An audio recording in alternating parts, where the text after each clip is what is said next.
જય શ્રી કૃષ્ણ. હું ભારતી શિંગાળા અને વાનગીમાં આપનું હાર્દિક સ્વાગત છે. તો ચાલો આજે આપણે બનાવીશું કાઠિયાવાડી દહીંની તીખારી. તો ચાલો બનાવીએ. આપણે આ દહીંની તીખારીની બધી સામગ્રી તૈયાર છે. અહીંયા તો મેં અહીંયા દહીં લીધું છે એક નાની તપેલી ભરીને, અને વજનમાં જુઓ તો 500 ગ્રામ છે, અને સરસ મોળું એવું લીધું છે, બહુ ખાટું પણ નહીં. અને મેં અડધી ચમચી હળદર લીધી છે, 1 ચમચી મેં આખું જીરું લીધું છે, મીઠું લીધું છે તો સ્વાદ પ્રમાણે. અહીંયા મેં કાશ્મીરી મરચું લીધું છે 2 ચમચી. અહીંયા વઘાર માટે તેલ લીધું છે 2 પાવડા છે, અને નાની વાટકી છે એક. પછી 1 ચમચી છે ધાણા જીરું, અને મેં 8 થી 10 કળી લસણની લીધી છે. અને અહીંયા મેં પાણી લીધું છે આપણે ગ્રેવી કરવા માટે. અને અહીંયા મેં ખાયણીને દસ્તો લીધો છે. તો આપણે એને પહેલાં તો લસણને આમાં ખાંડી નાખવાનું છે, કારણ કે લસણ તમે ખાંડીને કરો ને તેનો સ્વાદ અલગ જ આવશે. મિક્સરમાં કરો એ કરતાં તમે જો ખાયણી દસ્તામાં બનાવવાની ચટણી તો બહુ મસ્ત ટેસ્ટ આવે. અને રિયલ આપણે કાઠિયાવાડી જે દહીંની તીખારી થાય છે ને એ જ આપણે રિયલ કાઠિયાવાડી દહીંની તીખારી થશે. તો જો આપણું આ લસણ પણ અચકચરું થઈ ગયું છે. તો હવે એમાં આપણે આખું જીરું છે એ આપણે થોડુંક એડ કરવાનું છે, થોડુંક આપણે આટલું વઘાર માટે રાખવાનું છે. અને આ લાલ મરચું આપણે જે લીધું છે કાશ્મીરી એની આપણે હવે ચટણી બનાવી નાખવાની છે લસણની. અને આ દહીંની તીખારી છે એ એકદમ બહુ મસ્ત લાગશે અને થાશે પણ બહુ મસ્ત. હવે આપણે એમાં મીઠું લીધું હતું, એ મીઠું આપણે થોડુંક નાખવાનું છે, પછી આપણને સ્વાદ પ્રમાણે જરૂર પડે તો નાખશું. ખારું ન થઈ જાય એનું ધ્યાન રાખવાનું છે. તો જો આપણી આ ચટણી પણ મસ્ત બની ગઈ છે લસણની. જો આ રીતે તમે બનાવશો તો હોટલ જેવું થશે, જે આપણે હોટલમાં કે જે ઓલા ધાબા ઉપર જઈને આપણે ખાઈએ છીએ કે દહીંની તીખારી રોટલો દેશી ખાણું જ્યાં મળતું હોય અહીંયા, તો એ આ રીતે જ બનાવે છે. તો આ રીતે જ બનાવવાની છે. એની સ્ટાઇલ પ્રમાણે હું તમને શીખવાડું છું. તો જો આપણે લસણની ચટણી થઈ ગઈ છે તૈયાર. તો હવે આપણે એને પેસ્ટ બનાવવાની છે. તો પેસ્ટ કઈ રીતે બનાવવાની છે તો હું તમને કહું. તો આપણે આમાં છે ને આ લસણની ચટણી બનાવેલી છે એ લેવાની છે. ત્યાર પછી આ હળદર છે, એ હળદરને પણ આમાં જ આપણે લઈ લેવાની છે. ત્યાર પછી ધાણા જીરું, તો ધાણા જીરું પણ એને આમાં જ લઈ લેવાનું છે. આ બધું આપણે વઘાર માટે છે. અને મીઠું તો જરૂર પડશે તો જ લેવાનું છે. તો હવે આપણે આમાં થોડુંક પાણી નાખી અને આપણે હાથેથી જ મિક્સ કરવાનું છે. થોડું થોડું નાખીએ. પછી કેટલું જાડું પાતળું થાય છે તમને હું પહેલાં બતાવું છું, કારણ કે લસણની ચટણી હોય ને એટલે આપણે હાથ વડે જ એને આ રીતે મિક્સ કરવું પડે તો વ્યવસ્થિત રીતે થઈ જશે, નકર અંદર ગઠોડો રહી જશે. જો બતાવો આટલું છે, તો જે આપણે એમાં પાણીની જરૂર પડશે. જો આવું આપણે પતલું રાખવાનું છે. એની પેસ્ટ બનાવો ને તો એટલે મેં તમને બતાવ્યું છે થોડું થોડું પાણી નાખીને.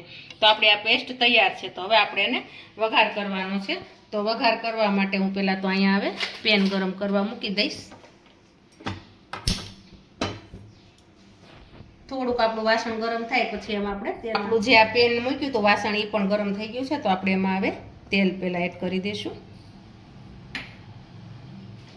તેલ ગરમ થઈ જાય એટલે આપણે એમાં આખું જીરું છે એ એડ કરશું. ત્યાર પછી મીઠા લીમડાના પાન છે આપણે એ એડ કરવાના છે. ત્યાર પછી આપણે હિંગ નાખવાની છે, પણ હિંગ આપણે છેલ્લે નાખવાની છે એટલે બળી ન જાય. અને હિંગ નાખીને તરત જ આપણે જે આ પેસ્ટ બનાવી છે એ આપણે એડ કરવાની છે. હવે આપણે એને 2 મિનિટ 1 જ મિનિટ આમ તો 1 મિનિટ એને ઢાંકીને રહેવા દેવાનું છે, એટલે આપણું પાણી છે એ બધું એમાં બળી જશે અને પેસ્ટ એની એકદમ મસ્ત થઈ જશે. તો 1 મિનિટ સુધી ઢાંકીને મૂકી દઉં છું. તો આપણે આને 1 મિનિટ થઈ ગઈ છે. હવે આપણે એને જોઈ લઈએ છીએ. તો આપણું જો પાણી પણ બધું બળી ગયું છે હવે, કારણ કે પાણી નાખીને વઘાર કરવાનો એનો અર્થ શું છે કે આપણે જો તમે ડાયરેક્ટ મસાલા નાખો ને તો તમારા મસાલા બળી જશે. એટલા માટે આપણે પાણી નાખીને વઘાર કરીએ ને તો મસાલા આપણા બળે નહીં, અને મસાલા બળે તો તમારો સ્વાદ પણ ફરી જાય છે, કડસો સ્વાદ થઈ જાય. એટલા માટે હવે આપણે આ ગેસને બંધ કરી દેવાનું છે. ગેસ બંધ થઈ જાય પછી આને હલાવવાનું છે. હલાવીને ઠંડુ થઈ જાય ને ત્યાં સુધી, ઠંડુ થાય પછી જ આપણે એમાં દહીં એડ કરવાનું છે. 1 મિનિટ સુધી હલાવવાનું છે.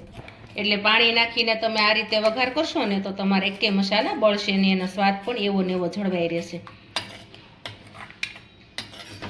એકદમ મસ્ત થઈ ગઈ છે. જોઈને જ તે તમને લોકોને ખાવાનું મન થઈ જાય એટલી મસ્ત. અને પાણીનો ભાગ બધો બળી ગયો છે અને તેલ પણ ઉપર આવી ગયું છે એકદમ મસ્ત રીતે. અને આ તીખારી તમે દહીંની બનાવીને ખાશો એટલે આંગળા ચાટતા રહી જશો. તો જો આપણો આ વઘાર પણ એકદમ મસ્ત રીતે ઠરી પણ ગયો છે હવે. અને આને છે ને ગરમા ગરમ ફૂલ એમાં નથી નાખવાનું, એટલે એને ઠરવા તો દેવાનું છે, નકર દહીં ફાટી જશે. કારણ કે ગરમમાં નાખો એટલે દહીં ફાટી જાય.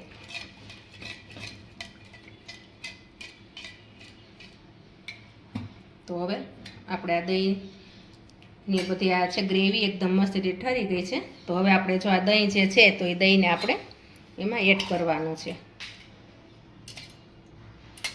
અને દહીં બને ત્યાં સુધી તમે ઘરનું લેજો, તો ઘરે તમે મેળવીને દહીં લેશો તો એકદમ મસ્ત થશે. બજાર કરતાં તમારે દહીંની તિખારી બનાવવી તો તમારે દહીંને ઘરે મેળવી દેવાનું. જો એકદમ મસ્ત રીતે આપણે દહીંની તિખારી બની ગઈ છે અને લાગે છે પણ કેટલી મસ્ત. અને બહાર તમે જે હોટલમાં ખાતા હશો એવી જ થઈ ગઈ છે. તો જો આપણે એકદમ મસ્ત રીતે દહીંની તિખારી બની ગઈ છે. જો દહીં પણ આપણું ફાટ્યું નથી અને દેખાવમાં પણ બહુ મસ્ત છે, સ્વાદમાં પણ બહુ મસ્ત છે.